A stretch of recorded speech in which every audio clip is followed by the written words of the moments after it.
that. But we will see a statistically meaningful increase in cancers in Japan as a result of this.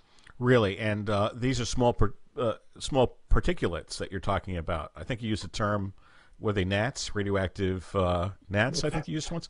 Fuel fleas. Fuel fleas. So how? That's what people are taking a Geiger counter. They're putting on food and saying, okay, my food is safe, but they're not considering particulate matter. What is a particulate, nuclear particulate, and how devastating could a small particulate be to you? That's the key to the whole discussion. The Japanese right now are measuring airborne dose, and they're walking around with their dosimeter and saying it reads whatever. But that's an airborne dose from what's on the soil, what's been previously deposited on the soil, and it doesn't take into account any of these internal exposures from hot particles that either get in your GI tract or in your lungs. We've got pictures of kids' sneakers loaded with cesium. And you know if it's on the sneakers, it's in their hands, and their hands are in their mouth. I'm certain that the body burden of cesium in kids in Fukushima Prefecture is quite high. The net effect of that, you can't measure that because your body self-shields. So if that's deep in your lung, there's mass between your lung and where the detector is, and you won't find it. That doesn't mean it's not there. We also saw on the first week of the accident, there's a couple other nasty gases that disappear very quickly, xenon and krypton. And the concentration in air was astronomical, which means that the concentration in people's lungs were astronomical. The net effect of this is there's got to be significant increases in cancer in the Japanese population. So you think 1 million people would be a reasonable estimate? So we have a 9/11, which is 3,000. We have Bhopal, which is 3,800 or so, and 200,000 injured, and then we have Fukushima, which is a potential impact of 1 million people. Is it limited to just Japan, or was there radiation, particulate matter worldwide? We're at a point where you can't run, you can't hide. The after Japan, the next hottest area is the Cascades, the Pacific Cascades. A lot of that radiation came across the Pacific and hit the mountains, hit the Rockies, and deposited on the west side of the Rockies. We've seen readings in the Portland area of about 100 disintegrations per second in a square meter. So 3 by 3 has 100 disintegrations per second of cesium-134 and 137.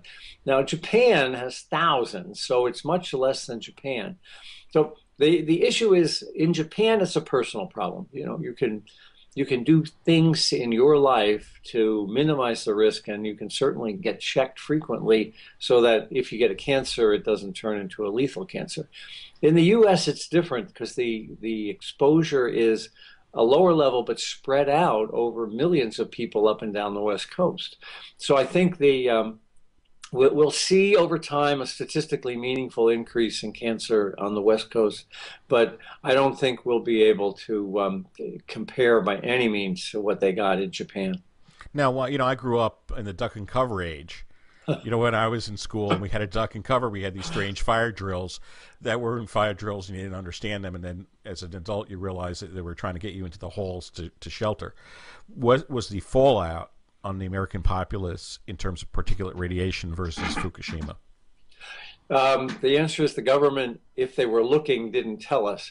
There's 3 good studies out. One came from University of Texas, and it was over Seattle. And they found that airborne radioactive aerosols were 100,000 times higher in April than normal. And that study, although they had the data in early April, they didn't publish until September. The other one was down in San Diego, where they detected radioactive sodium 5 days after the accident, which is another indication of how quickly the plume got here. Then the third was a study by Marco Kaltofen, and he had an air filter in Seattle and detected about 10 hot particles a day in the average person's lung capacity. The average person breathes about between 10 and 20 cubic meters a day, and he had essentially a cigarette filter with pulling 10 to 20 cubic meters of air through it every day. And every day he looked at those air filters and found that they contained lots of hot particles. And So, if you're in Japan, how many hot particles would you have had through this crisis? Could it be oh, zero to more likely 100 times higher or more. or So more? we our hearts should go out for the Japanese. There will be cancers here, but compared to what the Japanese are getting, it's just no comparison. So, Arnie, let's say there's a particle that's sitting right here, sort of buzzing in my ear. I can't see it. I can't smell it. It's the size of a dust mite or smaller. How big Yeah. is this thing? Oh, a couple microns, a couple millionths of a meter. They're very small, but they contain quite a few radioactive atoms. It's not one atom. You know, they can have hundreds of radioactive atoms in that little micron speck of dust. And it's putting out, according to my high school physics manual, alpha, beta, gamma radiation. Um, yeah, it's putting out one of the three of those. If it was a gamma ray, it would penetrate your skin and affect you internally. And that's what those radiation detectors measure is external exposure. But those betas and the alphas, actually, you put them on your skin and probably not have no deleterious health effect. It's when they get under the skin, you know, either by breathing or taking them in orally, that they begin to cause damage because then they're right up against the cell wall. And so the particles, compared to the cloud that these people are in Japan that are coming off the ground now because of cesium, the particles in their lungs are much more damaging. I had a banker in Tokyo explain to me, he said the difference is between my approach and the International Commission on Radiation Protection. They assume that this hot particle lodges in your lung and gives energy to your lung, but they average that energy out of the whole lung. And so therefore there's not a lot of exposure. My approach is imagine your lung as a stadium filled with 100,000 people, and in the middle is somebody with a seven-shot rifle. Well, he shoots 7 times into the crowd. And the International Commission on Radiation Protection would say, well, the average energy to the crowd was very low, therefore everything's okay. But you and I know that 7 people up there have been hit and are severely damaged. That's a lot like the organs in your body. The lung has cells, and 7 of those cells will be damaged to the point where they may cause a cancer. And that's, the cancer breeds or spreads. It's a genetic Right. problem in the cell, so the cell multiplies. So this way, if the particulate matter goes right next to a cell, it could mutate that cell into a cancerous cell, and then all of a sudden you have cancer throughout your body. So what is the cost to Japan? We had talked about that. If we're trying to make it an economic cost, we can't cover the cost of a million cancer deaths over time. That's immeasurable. But what's the cost? Well, the Japanese are averaging it out to say that the electric bills are going to go up by about 3 cents. Not yen, but cents, as a result of Fukushima. I actually think it'll be higher than that. In other words, they'll amortize the cost of the Fukushima accident over the entire population and raise everybody's electric bill the equivalent of 3 cents. That's a lot of money because there's an awful lot of megawatts. But I think that the cost is something on the order of more than 200 billion US dollars. And the Japanese aren't willing to say that. They've said, well, between now and the summer of 2012, it's going to be 13 billion. And I think it's going to be, water torture trying to get the entire number out of here. There's a lot of pressure to keep TEPCO, Tokyo Electric, financially solvent. And so what they're doing is rather than nationalizing it, selling the assets and using that money to to pay for a lot of the things we've been talking about, they will continue to drizzle out enough money to keep TEPCO alive. I don't know if you have your slide rule there. I don't know if you have your slide rule there, but there was an actuarial cost assigned in 9/11. So what the person that was they had a fund for victims of 9/11, and the person that was going to distribute that fund basically had an actuarial cost per person I'm Yeah, sure that 1 million people times $3 million is 10 to the sixth, and 10 to the sixth is it's got 12 zeros behind it, it's and got 12 zeros. yeah. So that's an unbelievably huge amount of money, and it's sad to have to put people in monetary terms, but we were talking about Bhopal, and maybe those people were less valuable in a global culture than the people in Japan or U.S. or Europe. I hate to say that, but that's the trend now, is to make people unpersons. So that's what I'm saying, is that the human cost should be factored in as part of the full cycle cost of nuclear energy. Now, with the cleanup, are they going to be able to clean up this 20 square mile area? And is it really 20 square miles, or does it go all the way up to Tokyo, or does it go out to the sea? What exactly is the geography, and is that ever recoverable?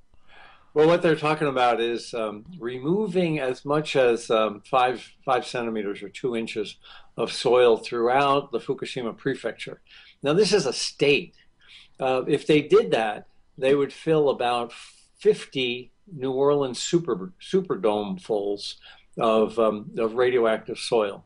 That's just for Fukushima prefecture, and that doesn't include some of the areas nearby, which actually are higher exposure. So the question, nobody wants that waste. So now some Japanese scientists have said, well, we can put it in boats and take it out in the ocean and dump it. The problem with that is that the Japanese are a signatory to something called the London Dumping Convention, which prohibits dumping at sea.